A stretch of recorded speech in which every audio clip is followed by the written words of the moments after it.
prefeito do Brasil fez isso. Até hoje eu vou ser o primeiro prefeito a fazer isso pro povo.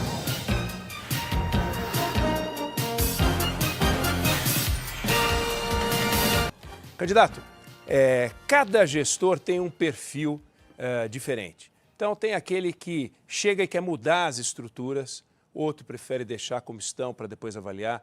Tem aquele que prefere colocar secretários mais técnicos, outros mais políticos. Tem aquele que é mais barriga no balcão, o outro já deixa o secretariado trabalhar com um pouco mais de liberdade, fica na cobrança. Eu queria saber qual é o seu perfil, se o senhor for eleito, o que São Paulo vai conhecer. Você que está em casa assistindo, obrigado aí pelo seu tempo. Acho que é a coisa mais preciosa que você tem na vida e você está dedicando agora para ouvir sobre as eleições de São Paulo. Quando você ganha R$2.000, R$3.000, você não tem que rever alguns gastos? A prefeitura está com pouco dinheiro. Segundo todos estão falando, pela ineficiência, né? Porque são 120 bilhões ano que vem de orçamento e já está tudo comprometido por falta de eficiência. E aqui está o segredo. Eu não preciso ter um perfil de gestão para falar que eu vou fazer diferente ou não.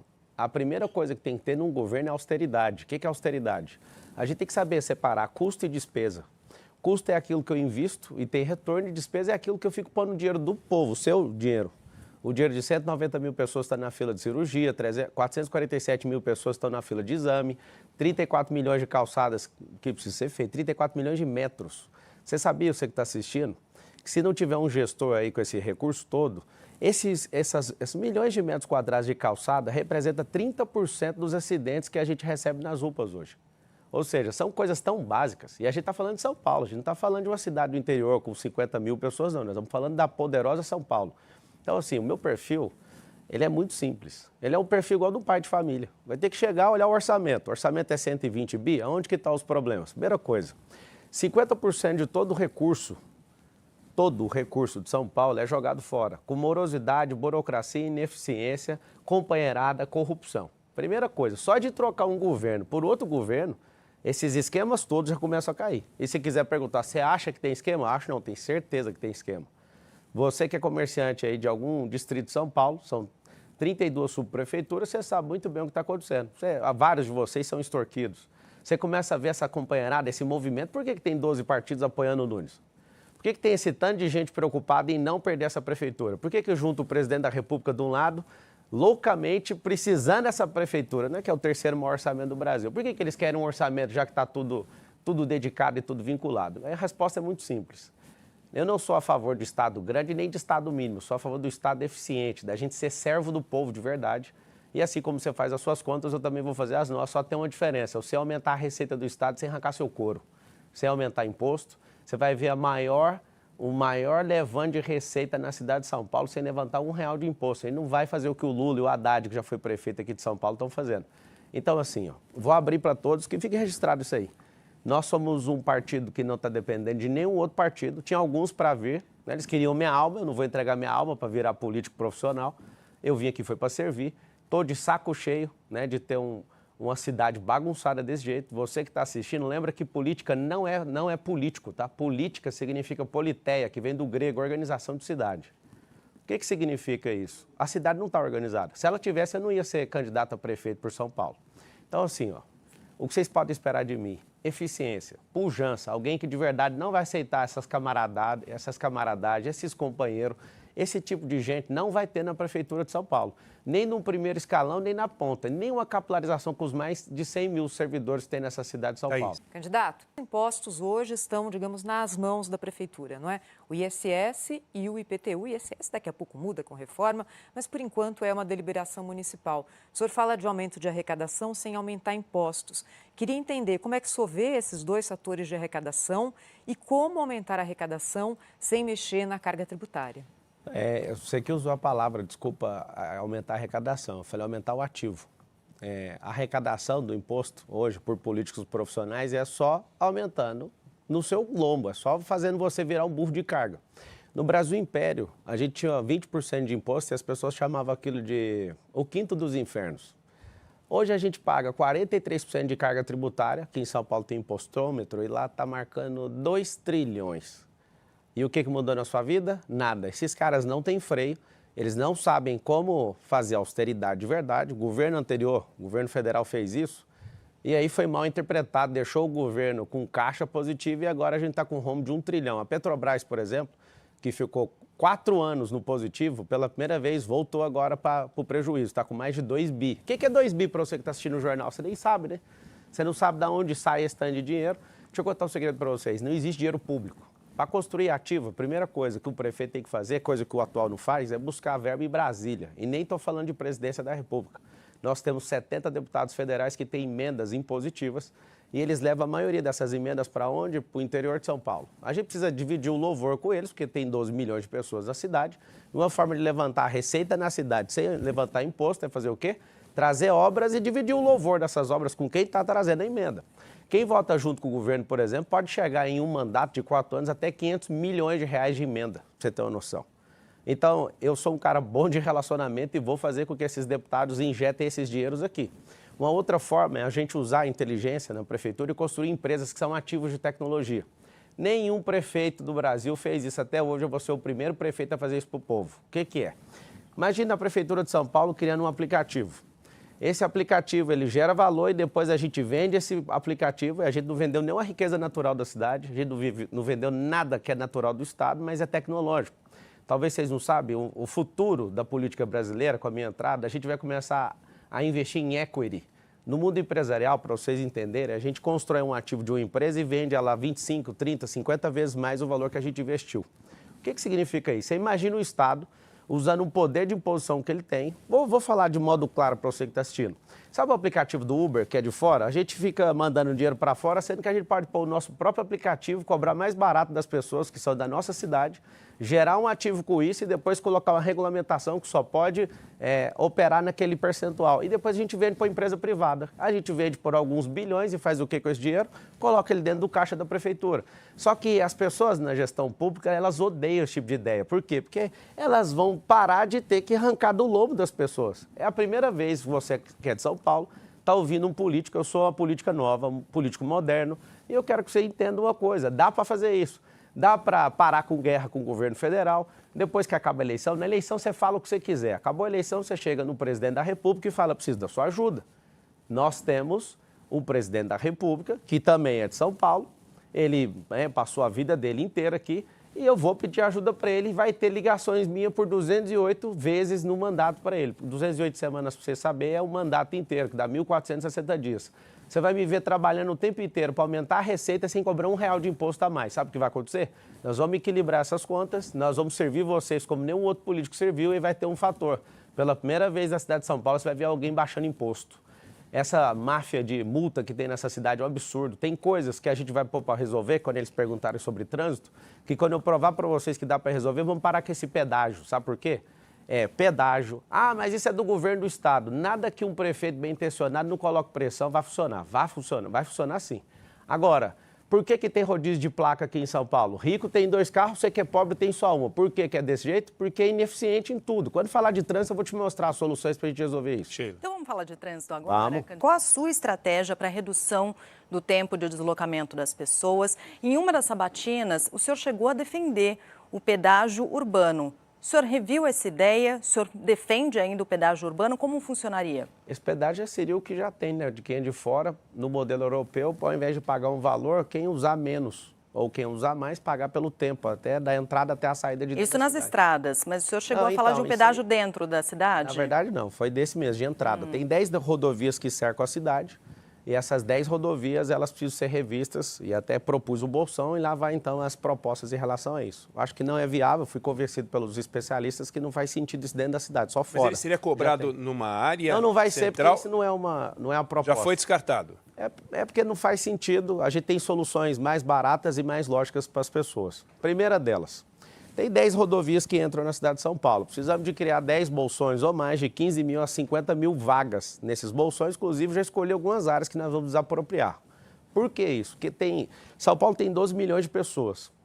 Quando junta a metrópole, com esses mais de 20 municípios, na verdade, salvo engano, 38 municípios, a gente fica com 20 milhões de pessoas. Essas outras metrópoles juntas, a gente tem 30 milhões de pessoas. A maior, fora a cidade asiática, São Paulo é a maior do mundo, para você ter uma noção. O que acontece? Imagina uma pessoa que vem do interior para entrar dentro da cidade, trazendo poluição, diminuindo a velocidade do trânsito e com uma pessoa só dentro do carro. O que a gente tem que fazer? Colocar isso nos bolsões, usar ônibus para se deslocar de lá. Inclusive, nós vamos trazer uma inovação aqui para a cidade de São Paulo, que é o teleférico. Esse teleférico é para deslocar desses bolsões até a próxima estação, para interligar a rede de transporte público. E também esses bolsões a gente vai transformar eles em eventos. São Paulo hoje, a maior parte do turismo de São Paulo são 100 mil eventos por ano. Então a nossa pegada é mais negócio. Ninguém está vindo aqui porque o turismo é difundido. Isso não tem isso aqui não. Ninguém vem aqui por causa de turismo, vem por causa de negócio. Então a gente vai capilarizar esses bolsões para fazer grandes eventos em todas as entradas da cidade de São Paulo. Segunda coisa no trânsito, fazer como nos Estados Unidos. Ao invés de criar alguma solução de infraestrutura poderosa, a gente vai liberar virar à direita no vermelho. É assim que funciona nos Estados Unidos.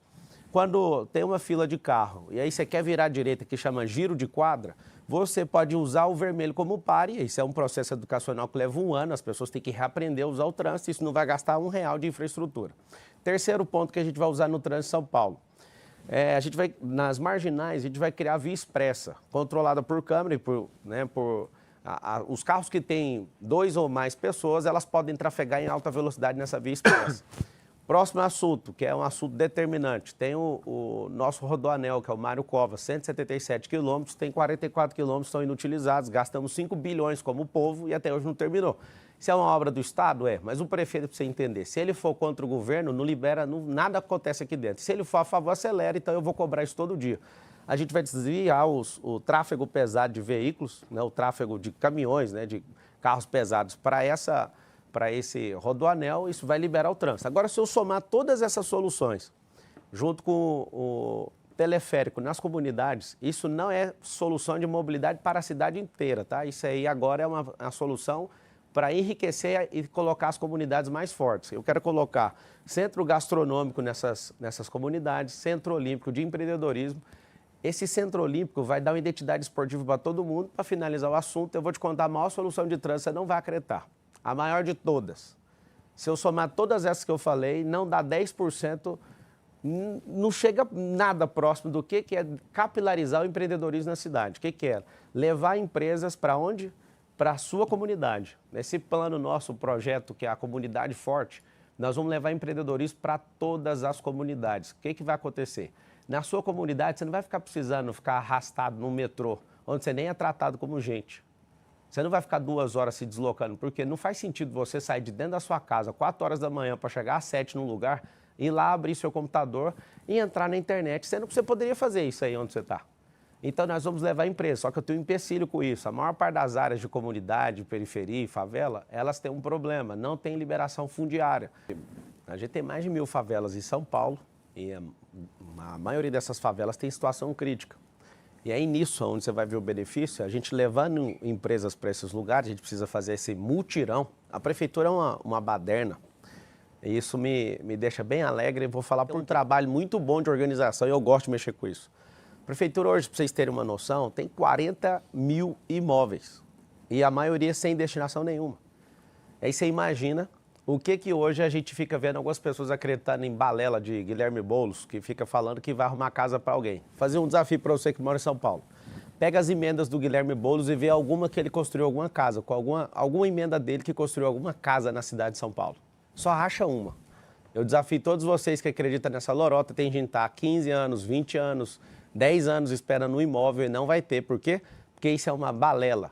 O governo de esquerda tem a promessa de ficar enchendo você de esperança, mas não consegue cumprir absolutamente nada. Porque se cumprir, acabou, eles não têm mais nada o que fazer. Então eles vão ficar sempre no gerúndio. Os governos, por exemplo, do PT, ficaram 13 anos para fazer a transposição do Rio São Francisco, que é uma técnica mundial desses esquerdistas malucos. Sabe o que eles fazem? Eles falam assim, estamos fazendo. Gerúndio é ficar o tempo inteiro falando que está fazendo. Esse NDO, fazendo. Não termina nunca. 3 governos, eles não terminam. Aí chega alguém em poucos meses, tipo o outro presidente, vai lá e termina a obra. Por quê? Porque é interesse deles. É a mesma coisa de um advogado que às vezes quer levar o cliente na má fé e ele fica arrastando o processo, ele fica criando um monte de remédio jurídico ali para não terminar a causa, porque ele ganha se a causa estiver rolando. E você, que é povo, eu acho que você já cansou disso. O que é a grande verdade? A gente fazendo essas liberações fundiárias, a gente consegue levar essas empresas para lá e pela primeira vez você vai ver o seguinte, empresa aberta na quebrada vai ter diminuição de imposto. Exato. Eu queria tratar de um assunto que é segurança pública. O senhor falou de alguns assuntos que não são propriamente da Prefeitura, mas que são da Prefeitura. Segurança pública é um desses, porque tem a ver com o Estado, tem a ver com o governo federal, mas tem a ver com a Prefeitura. Londres tem 940 mil câmeras, quantidade industrial de câmeras. São Paulo, 13 mil, 15 mil câmeras. 18 mil. É uma diferença brutal. Sim. Como é que o senhor entende que a contratação, que é muito, né, para chegar em 940 mil câmeras, é uma quantidade, um investimento grande, mas que ajuda muito na segurança. Tanto a gente vê os dados de Londres. Londres violenta é um paraíso para São Paulo. Como é que o senhor pretende lidar com esse assunto? A primeira coisa de segurança é lembrar para todo o povo aonde está escrita na nossa promessa de segurança. Está no artigo 144 da Constituição Federal. Está escrito assim, ó. É dever do Estado e direito de todos a segurança. O Estado está cumprindo isso. Primeiro ente para nos defender é o governo federal. Parece que ele não tem muita simpatia com a polícia, quer desmilitarizar a polícia. Segundo, governo do Estado. É ele que fica com a polícia ostensiva, a polícia militar que você conhece. A polícia civil é conhecida como uma polícia judiciária. A prefeitura não tem polícia, a prefeitura tem guarda. Tem uma PEC, salvo engano, a 57, está tramitando no Congresso Nacional, que essa PEC, se ela for aprovada, a guarda municipal ela vai ter poder de polícia. Mas enquanto ela não tem, hoje na cidade de São Paulo tem aproximadamente 7.100, mais ou menos, guardas municipais. Esses 7.000 guardas, no nosso governo, nós vamos triplicar e pela lei a gente consegue chegar até 24 mil. Marçal, mas você acha que precisa demais, até o limite da lei. Nós precisamos de ter sensação de segurança. Então, a primeira coisa que eu acredito é nessa capilarização da Guarda Municipal.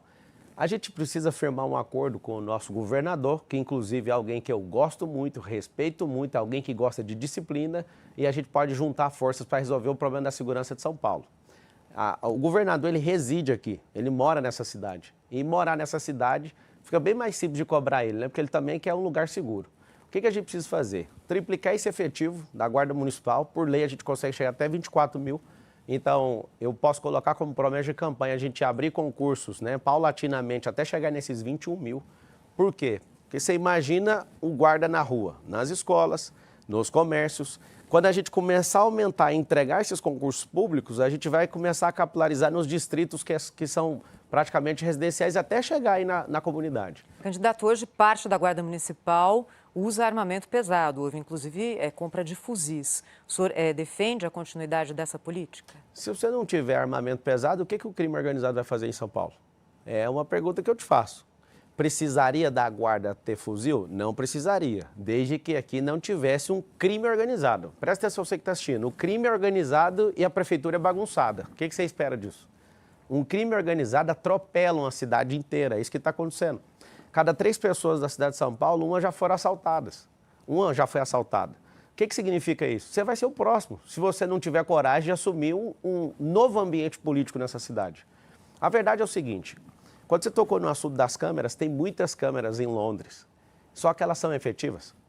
As pessoas que estão na gestão disso são de fato efetivas. Vou te dar uma solução da Califórnia que eu vi funcionando, eu uso na minha segurança pessoal e a gente vai aplicar na cidade de São Paulo. Não precisa de tantas câmeras, precisa saber que tem inteligência nessas câmeras. Se você colocar análise preditiva com inteligência artificial nessas câmeras, você que está assistindo sabe o que significa? Imagina uma câmera que filma e sozinha fica detectando um comportamento suspeito. Não interessa a cor da pele da pessoa. O que interessa é qual o comportamento que ela está indo. Se você isso aí chama pré-crime. Ao invés da gente ficar louco indo atrás de bandido, a gente tem que mostrar para todo mundo que tem alguém vigiando. Ter uma câmera ligada sem um sensor de inteligência artificial não vai adiantar nada. Então, nunca precisa chegar nesse tanto de câmera. Segunda coisa, se essa câmera detecta comportamento suspeito nesse pré-crime, um drone sai de cima de um prédio. Claro, gente, nós vamos testar isso primeiro no distrito mais violento da cidade de São Paulo é Pinheiros, distrito de Pinheiros. São 96 distritos. Funcionou no distrito, a população gostou, sentiu segurança naquilo, vamos para o segundo. Você sabe como é que as coisas funcionam no setor privado e a gente precisa testar no setor público? O setor público é uma vergonha, eu vou te falar por quê. Porque tudo que vai ser testado é testado de uma vez só, fazendo contrato de 20 anos de concessão para alguém. Esse cara fica 20 anos comendo o dinheiro do povo e ninguém sabe se isso é bom ou se é ruim. A gente precisa fazer teste, claro, de acordo com a lei, fazer o teste, o mínimo viável daquele teste, e aí a população aprova, faz uma pesquisa de opinião em relação a isso, aprovou, vamos expandir para a cidade. Então, triplicar o efetivo. Nós precisamos de, ao invés de colocar 2 guardas num carro, colocar 1 guarda por carro. Pelo amor de Deus, né? A gente tem que colocar esses carros aí que não dá nem para andar, ninguém respeita isso. Tem que ser no modelo norte-americano, que o carro é um escritório. A gente precisa de ter tipo um xerife. Eu serei xerife dessa cidade, vocês podem contar com isso. Atualmente em São Paulo, 38% das crianças terminam o 2º ano alfabetizadas.